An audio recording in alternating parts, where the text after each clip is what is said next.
நம்ம ராதாவும் நம்ம ரிஷியும் இந்த சண்டைனாலேயே பேசாமலே இருக்காங்க.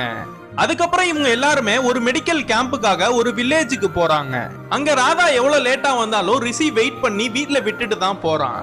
காலையில வேற ஒரு இடத்துக்கு மெடிக்கல் கேம்ப் விஷயமா எல்லாருமே ஆட்டோல போயிட்டு இருக்கும் போது ரிஷி போன ஆட்டோ ஆக்சிடென்ட் ஆயிருது. இந்த விஷயத்தெல்லாம் கேட்ட நம்ம ராதாவும் ரொம்ப பதறி போயிடுறாங்க. அதுக்கப்புறம் ரிஷிக்கு ஒன்னா ஆகலன்னு தெரிஞ்சதும் அவனை ஓடி போய் ஹக் பண்ணிக்கிறா.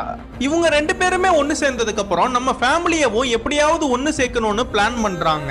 இவங்க ரெண்டு பேர் அம்மாக்களுக்கும் கால் பண்ணி கோயிலுக்கு வர வச்சு ஒரு சீரியல் ஆக்டர் மூலியமா அவங்க ரெண்டு பேரையுமே ஒன்னு சேர்த்துறாங்க.